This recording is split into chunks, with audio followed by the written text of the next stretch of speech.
talvez eu fale de um jeito, se eu falar outro, a resposta vai ser a mesma, mas a visão da gente de falar, não vamos pensar que a gente está se contradizendo, mas é que a gente, cada um vai ter uma forma de dizer. O meu chamado pastoral, eu posso dizer para vocês que foi algo lá na minha juventude, né? Que eu senti o chamado pastoral na minha vida. E eu me lembro de um dos mentores que eu acompanho, isso que é importante, o jovem ter mentores, as pessoas idôneas, pessoas realmente espirituais. E um dos mentores que eu tive na minha juventude, o pastor já velho, o pastor Aristides, um dia ele foi cheio do Espírito Santo e disse: Anderson, tu vai ser um pastor. E chamou ela, ela à noite, disse: vem cá, tu vai ser esposa do pastor. E já nos deu os conselhos. Só que desde ali de antes, eu sentia o chamado pastoral na minha vida. Porque o chamado pastoral não vai ser algo assim que o pastor de vocês vai me dizer: ó, tem um chamado. Não, você vai sentir esse chamado. Vai ser algo assim quase que inexplicável. A forma como que Deus nos chama a ser um pastor, ser um ministro da casa do Senhor. Então eu desejei ser um ministro, mas ao mesmo tempo eu tive aquele desejo de ser um ministro, mas ao mesmo tempo eu sentia a chamada do Senhor, tanto que tinha coisas que eu já para fazer, tinha coisas que eu tinha que empreender na minha vida, eu até não fazia, porque eu dizia: não, aquilo não deixava fazer. Aquele chamado de mim não permitia que eu fizesse algumas, vamos dizer assim, alguns projetos meus. Não, isso eu não posso fazer. Eu vou ser um pastor, eu não vou conseguir. Então eu já senti esse chamado desde a minha mocidade, desde os meus primeiros 3 anos de convertido ali, já começou Deus a falar comigo no meu interior, já comecei a guardar a minha vida, a procurar assim, ser diferente. E eu também lembro num culto de, a gente chamava Ajuda Jovem, teve um casal, hoje são pastores numa cidade da fronteira também, e eles falaram uma coisa importante naquele culto, como nós estamos falando, chamaram o casal, tinha essas perguntas e eles iam respondendo.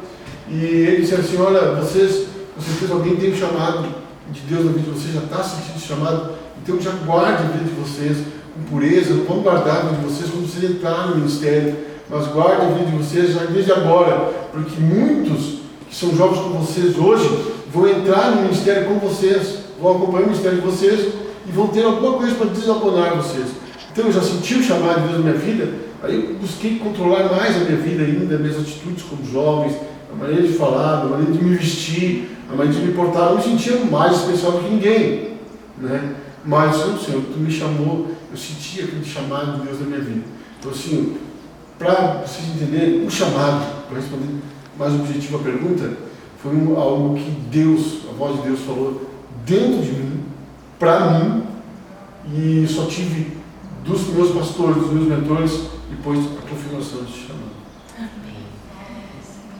Na verdade, assim, como o pastor falou, eu faço a mesma resposta. Eu desejei e renunciei muitas coisas que uma jovem, né, poderia se utilizar pela sua idade e pelo tempo que se tem no meio da juventude, ainda sendo uma juventude onde existia muitas jovens.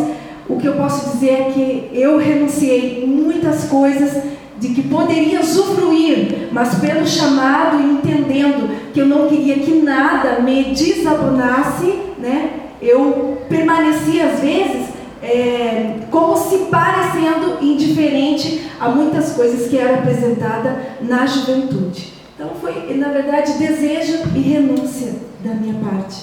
Amém, glória a Deus. Quinta.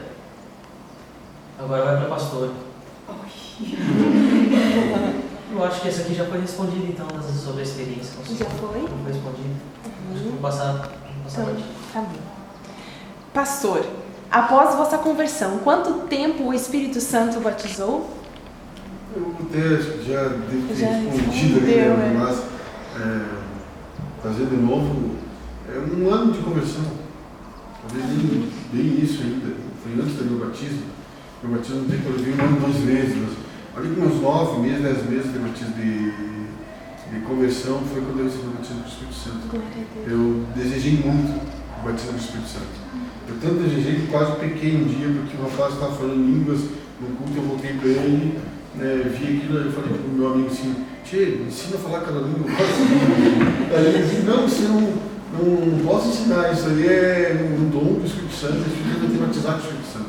Aí desde que ele falou aqui, eu desejei o batismo do Espírito Santo, e eu orava muito, e ia na minha casa. Eu me lembro daqueles momentos assim, ó, que eu ficava no meu quarto, e antes do culto de jovens, segunda-feira, que era o culto de jovens, minha conversão na segunda, eu disse, Senhor, me batiza, e eu chegava no culto e não vinha batismo. Aí numa segunda-feira eu fui no culto, tinha um pastor que já faleceu, o pastor Edi, e eu nem conhecia ele, na verdade. Ele foi presidente da igreja, mas ele já estava jubilado. Eu nem sabia quem ele era, tinha sido. E ele começou a falar, pregar uma passagem, uma mensagem que foi tão simples para ser a mensagem dele, mas eu comecei a me envolver. E ele falou assim, ó, falou com a experiência que ele teve, em que ele orou num determinado congresso, que mais de 600 pessoas, na verdade, foram batizadas com o Espírito Santo. Quando ele disse 600 pessoas foram batizadas com o Espírito Santo, então ele veio orar para mim, e ele falou, hoje eu vou ser batizado, eu quero ser batizado. E aí, antes dele terminar, eu comecei já a orar no banco. Aí, antes dele, quando ele fez ele terminou a mensagem dele, pedindo para ele orar pela igreja, fizeram convite, todos eram convertidos ali, né? Disse, então, pastor, ore por nós, eu faço uma oração, e aí naquela oração ali, eu fui batizado com o Espírito Santo. Glória a Deus. Tinha ali, não tinha bem um ano ainda de conversão. Glória a Deus. E a pastora, com qual idade? Em casa sempre o pai fazia culto domésticos, né? Então, ao findar o culto doméstico, o Senhor assim nos encheu dentro da nossa casa e eu aos 5 anos recebi o batismo com o Espírito Santo. Glória a Deus. Agora falando de momentos de dificuldade, tribulação. Nós como cristãos temos nossos momentos aí de tribulação, momentos que a gente pensa que tudo está concorrendo para que a gente trema ali na estrutura ou dá vontade às vezes de falar, Senhor, e começa os questionamentos, principalmente na adolescência para a juventude ali, onde são tomadas posições com o Senhor, ali das renúncias e tal. Então, no momento de dificuldade, tribulação, qual foi a superação? Como foi, na verdade, a superação de vocês? Pode começar pelo pastor. Como conseguiu superar, né, esses momentos de tribulação e como foi buscar assim, como foi buscar para a fé, para que a fé não fosse derrubada, mas fosse fortalecida nesse momento de aperto? Assim. Olha, Tiago, assim, eu já tenho 43 anos, 20 e poucos anos de conversão, então eu já tive vários momentos difíceis. Né? A gente não tem só, a gente tem vários momentos. Vocês vão ter vários momentos de tribulação. Mas eu tenho uma palavra que eu guardo assim, o Senhor disse assim, olha, no mundo tereis aflições, nós não temos. E eu venci o mundo. Então, o que me guardou realmente nos momentos de provações, para que a minha fé não desfalecesse, eu não vou dizer, para vocês assim, ó, eu nunca tive um momento na minha vida, desde a minha conversão, eu sou sincero com vocês, eu não tive, nem na minha adolescência, nem no meu período como jovem casado, até hoje, um momento assim que eu pensei assim, eu vou desistir pela minha dificuldade. Não, eu não estou assim, dizendo isso para vocês, me achando que eu sou inabalável na minha fé, não é isso. Mas eu nunca tive um momento na minha vida em que eu pensei, agora eu vou me desviar porque Deus não é bom, porque Deus não esqueceu de mim, não. Pelo contrário, todos os momentos de tribulações, como eu falei, foram vários momentos, e de vários tipos de tribulação, dentro da área da nossa vida, desde a minha área, assim, na vida financeira, profissional, sentimental, em todas as áreas eu tive esse momento de tribulação. Mas o que sempre me guardou assim, porque Deus sempre me prometeu, Deus sempre teve uma promessa para mim. E eu sempre me apeguei nas promessas. Eu me lembro quando Deus falava assim para mim, assim, Anderson, quando eu era jovem ainda, eu tinha 19 anos, eu estava no exército, o segundo ano do exército. Eu lembro que Deus falou uma coisa para mim assim, Anderson, jovem, eu vou te abençoar financeiramente. Talvez alguém possa dizer, o pastor até hoje não é rico, mas no sentido assim, eu não vejo a bênção financeira em eu amontoar muito dinheiro. Eu vejo a prosperidade em outro prisma. E eu dizia, eu vou te abençoar financeiramente, eu vou guardar a tua vida, eu vou te dar tudo o que tu precisa. Então, quando eu passei por uma tribulação na área financeira da minha vida, eu não me desesperei, nem disse, Deus se esqueceu de mim, porque eu estava bem empregado, agora já faz alguns meses que eu não estou seguindo meu trabalho, E aquela promessa em que eu me apeguei foi tudo para mim vencer aquele momento de tribulação. Mas tivemos um outro momento de tribulação, como a minha esposa uma vez teve um diagnóstico bastante preocupante. Eu disse, meu Deus, mas como? Mas assim, eu pensei, porque Deus já tinha uma promessa para mim e para ela. Eu disse, Senhor, tudo bem, eu sei que eu posso morrer sem a promessa ser cumprida. Se o caso, se for eu, o culpado dessa promessa não devia ser cumprida. Então, Senhor, se esse diagnóstico da minha esposa é tão terrível como o médico diz, Senhor, se a culpa é minha, me perdoe, eu quero retomar a minha vida, mas eu quero que a promessa que eu tenho de viver anos com ela, e o ministério que ainda não estava no ponto que está hoje, eu disse, Senhor, eu tenho uma promessa, eu não fui ainda ordenado a pastora, eu não fui, tem coisa para mim. Se o culpado sou eu, você me perdoa. Se o culpado é ela também, fala com ela, poderia falar por ela, fala com ela e nos perdoa. Mas era só um momento de tribulação, era só um momento de prova, de fé mesmo, mas eu permaneci ali. E eu posso dizer para vocês, assim, dali até hoje, vários outros momentos de dificuldade, de tribulações, mas a gente sempre está na promessa do Senhor. Então, eu posso dizer para vocês assim, eu me apego, e também eu dou esse conselho aos jovens, preste muita atenção no que Deus fala para vocês. Preste muita atenção nas promessas de Deus, e se apeguem a elas. Para mim tem sido uma âncora, para a minha fé, são as promessas de Deus na minha vida, para nunca me desesperar. E eu retorno a dizer para vocês assim, eu nunca, até o dia de hoje, que Deus me guarde, eu nunca pensei em desistir da minha fé. Por um nível mais intenso de provação que eu já passei. Eu posso dizer para vocês assim, já passei por bastante provações. Algo assim que foi bastante... A gente é muito reservado. Eu e o pastor não somos de estar contando as nossas tribulações. Às vezes a gente está aos pedaços, a gente vai estar... A gente carrega desde do início do nosso casamento, lá na minha igreja, próximo da família, aqui em Casca. A gente é muito reservado. A luta pode ser intensa. Nós podemos estar até aos pedaços. Mas a gente permanece glorificando o Senhor, honrando a Ele com a nossa vida e sabendo que o Senhor é Ele. Não adianta, às vezes eu falo para vocês, não adianta às vezes eu me desesperar porque não vai resolver. Eu só espero no Senhor. Mas como é que eu faço para esperar no Senhor? Me apegando às promessas que Ele tem para a nossa vida.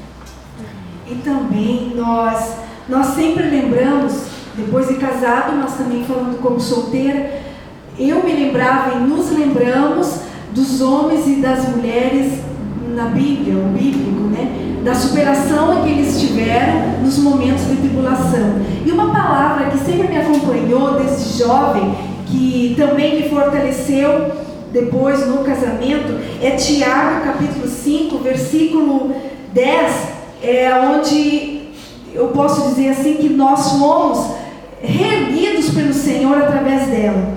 Tomai, meus irmãos, os profetas que falaram em nome do Senhor, por exemplo de aflição e paciência. Aonde? Na tribulação. Então, nós tomamos esses homens, como exemplos a nós, de permanecermos com paciência no momento de dificuldade. E aí, respondendo também a pergunta, como a nossa fé é fortalecida nos momentos de dificuldades, a nossa fé se fortalece quando nós clamamos, nós nos rendemos diante do Senhor. E uma coisa muito interessante, na tribulação, nós passamos com as boas palavras dadas pelas pessoas. E além mais, palavras e coisas. Às vezes as pessoas não sabem, porque nós também não temos que transparecer o nosso semblante, mas vem dar uma florzinha, né? Ou hoje um panetone, né? Nesses dias. Então esses gestos e coisas também fortalecem o ser humano no momento de uma tribulação. Já é uma dica para vocês, né? Nós somos fortalecidos também por isso. Amém, glória a Deus. E quantas vezes vocês confessaram sua fé em Deus diante das pessoas? E qual é a vossa opinião sobre confessar a Deus diante das pessoas? Olha, eu falei, 3 anos, mais de 20 anos, e já passei por muito grupo de pessoas. Eu sempre confessei minha fé desde que me converti.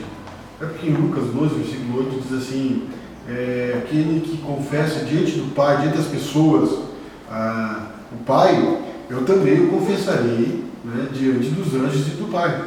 Então nós temos que confessar, sim, sempre, a nossa fé, porque tem uma promessa com isso. Nós não vamos só esperar, porque só pela promessa. Eu confesso porque realmente eu tenho convicção. Eu sei quem é o meu Deus. Então eu faço questão de confessar quem é o meu Deus. Eu me lembro quando eu estava no exército, eu já cheguei fazendo questão de que eu era cristão. De que eu era, já nos meus dias de conscrito. Conscritos são os primeiros 20 dias do soldado, quando você entra no exército, você é conscrito. Você ganha um número, meu número é 02, e ali você pode passar por alguns dias, você pode não incorporar o exército e dar baixa. Então, desde que eu era conscrito, eu já ia dizendo que eu era cristão. E pelo que incrível que pareça, não me afastou, ninguém se afastou de mim. Pelo contrário, as pessoas me procuravam, as pessoas vinham até mim. Os militares antigos me procuravam assim, olha, hoje tem determinada comida, você pode comer, né? Eu digo, sim, eu posso comer. Você tal coisa, não posso. Aí vinha alguns outros querer saber o que era a minha fé. Então eu fui confessando a minha fé sempre.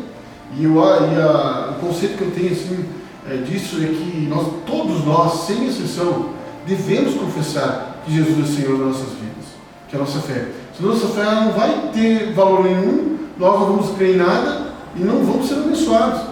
Eu me lembro assim que Deus, eu me recordo assim, a nossa luta não é contra a carne nem contra o sangue.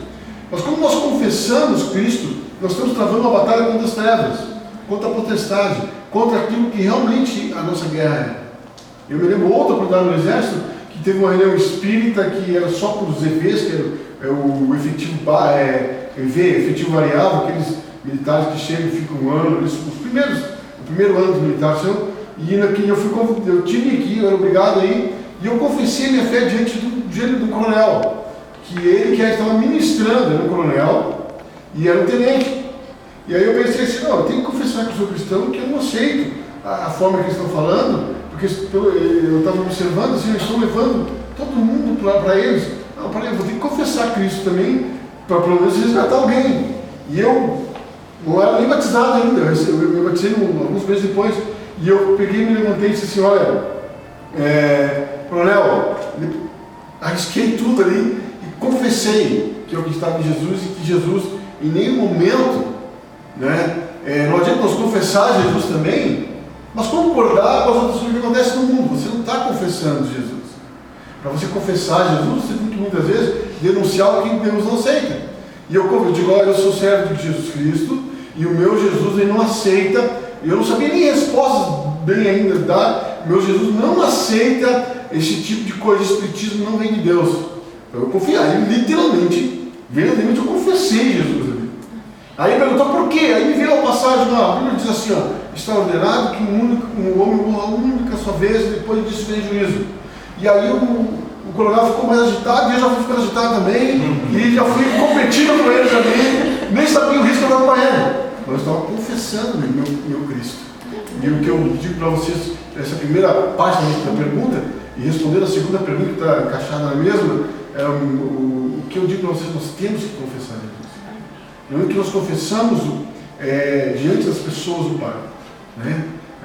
Confessamos a Jesus diante das pessoas, e também o Senhor vai nos confessar, Ele vai falar, Ele vai confessar nossa fé diante dos anjos, diante de Deus Pai. Então nós temos este dever de confessarmos a nossa fé, senão ela vai ser praticamente inútil e disfuncional a nossa fé. Respondendo hoje, então, muitas vezes nós confessamos a nossa fé hoje.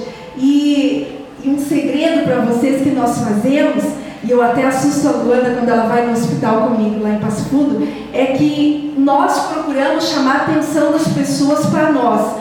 Então, como? Um exemplo é nós chegar nos estabelecimentos e começar a conversar, mesmo que eles estejam desagradáveis muitas vezes. Aí eu chego numa farmácia, no mercado, onde for, em Casca, estou falando em Casca, e se não conhecem a mim, eu sou o mais simpática, vamos dizer, mais simpática possível, e ele também, para poder o quê? Declarar o Evangelho. Ele vai sempre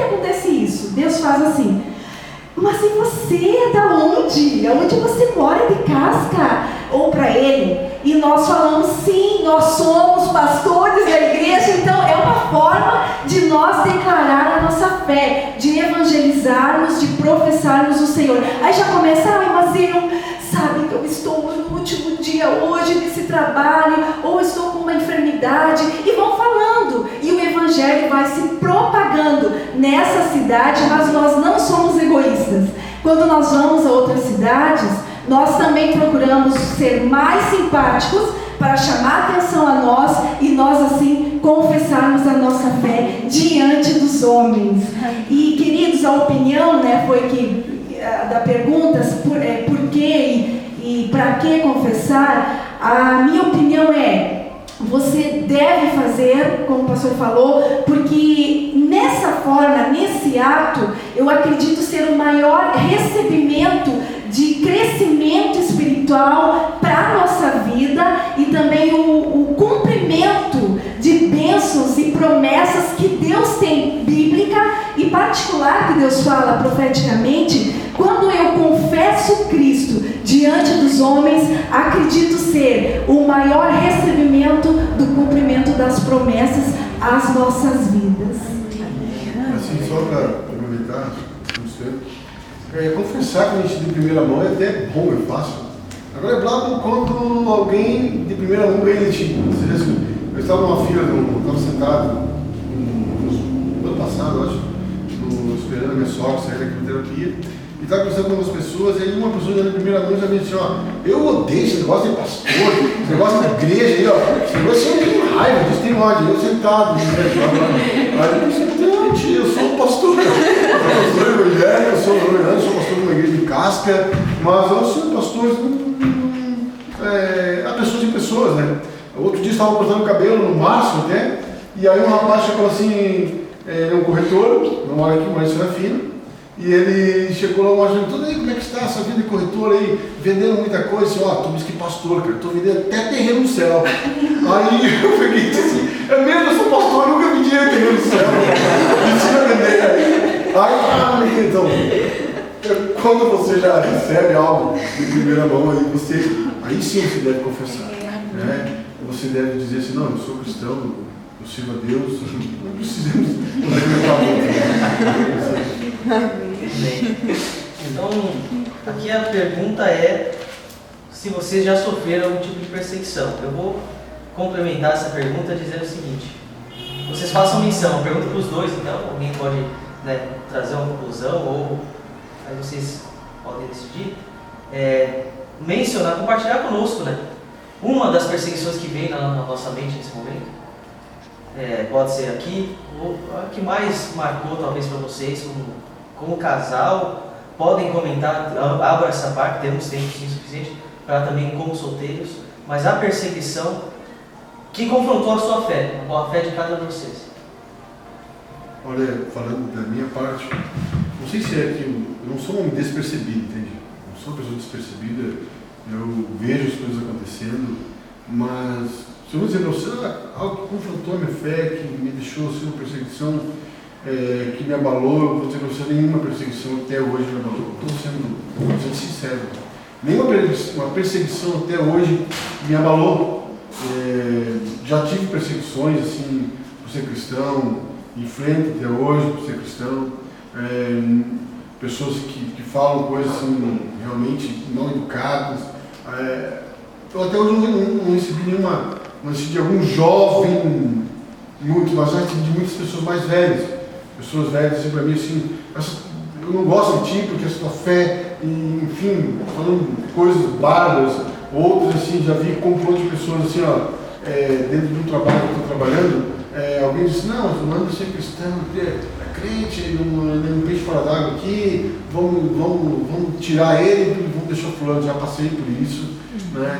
Mas assim mesmo, já posso dizer que já fui despedido de uma empresa por não estar, vou dizer assim, parado a fé dos outros, mas nem assim fui abalado. Quando eu recebi a notícia da demissão, eu pensei assim, não, o Senhor cuida de mim, o Senhor que cuida de mim, não é eles, não é o meu conhecimento, é o Senhor que cuida de mim. Né? Então, assim, é uma pergunta que eu digo para você, passei por muitas perseguições mesmo. E algumas dizendo para você assim, olha, não consegue ficar nem gravado. Eu consigo. Cada um, a pessoa vai ter a dela, você vai ter as suas, mas assim, ó, em nenhum momento eu consigo me sentir assim, ó, eu te respeitei que eu sou crente, desde crente, eu queria ser crente, não, talvez seja até está dentro da minha personalidade, está dentro da minha forma de reagir à perseguição. E nunca fui, até eu acho que não sei se alguém já teve vontade, mas não teve coragem de me agredir fisicamente, porque tudo bem que eu sou pastor, mas de repente a pessoa pode olhar assim, não, esse pastor aí não vai ser fácil agredir ele. Mas, se alguém nunca foi agredido, mas verbalmente já foi agredido várias vezes, mas em nenhum momento isso assim abalou realmente a minha fé, nem pelo contrário, assim, até me fortalece, não sei se de repente dentro da gente já tem algo assim mais, por gostar de competir, por gostar de desafios, pelo contrário, tem me fortalecido.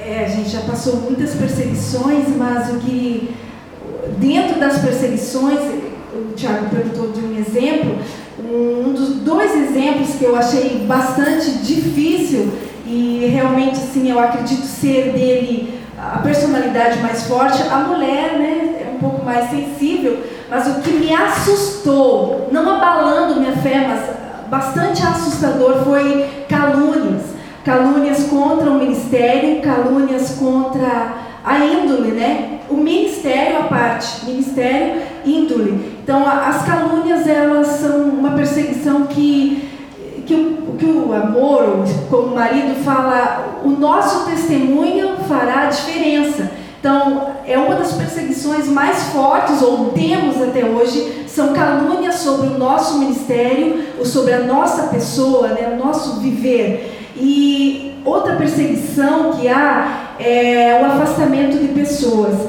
Você conhece pessoas e eles se revoltam contra na verdade, é aquela parte, a nossa luta não é contra a carne, nem contra o sangue, né? Mas sim contra as potestades. Então, a potestade se levanta no coração, no sentimento das pessoas, e eu acredito ser uma perseguição quando as pessoas se afastam de nós, ministerialmente e como pessoas. Acredito a nossa vida ser muito forte esse afastamento das pessoas que estão próximas ou que conhecemos. É um dos exemplos, né, que temos de perseguição. A próxima pergunta já foi respondida. Então eu gostaria sim de que vocês contassem um testemunho que eu sei sobre ele, mas os irmãos não sabem, que parece até mentira que aconteceu, que foi logo quando vocês chegaram aqui nessa cidade e em outra denominação, vocês foram abrir uma igreja, acredito que em São Domingos, e houve perseguição até mesmo policial por causa do evangelho. Nós gostaríamos que vocês contassem para nós como que foi esse dia, como que foi. Tá falando mais de agressão física. Isso, mais físico, Foi difícil. Nós, logo que a gente chegou aqui, não deu bem, mas a gente foi abrir uma igreja. Falar, vai ter que contar. Foi abrir uma igreja em São Domingo. Todo mundo diz assim, São Domingo não dá para abrir uma igreja, porque lá tem Bom Senhor, e você não pode. E a gente foi abrir uma igreja, e no primeiro inauguração a gente foi evangelizando São Domingo, né, até que a gente não sentiu tanta agressividade. Mas isso aconteceu algo inesperado, que a gente achou assim, falaram tanto que São Domingo era tão fechado, mas não fomos espancados. Daqui um pouquinho, quando começou o culto, começou a tirar pedra na igreja. A gente alugou um porão numa casa, e ali começou a pedra, tinha pedra, e aí tinha um irmão que tinha se convertido, ele era meio brigador no caso, lembrava, fazia coisa, ele já ficou inchado, já falou, não, para aí, Daí eles queriam pegar o casal, que seria eu e ele. Eles desejavam atingir a mim para que ele se tornasse agressivo, né? Então eles pegavam as pedras e iam na minha direção. E aí, teve uma pedra, entrou dentro da igreja, e aí nós saímos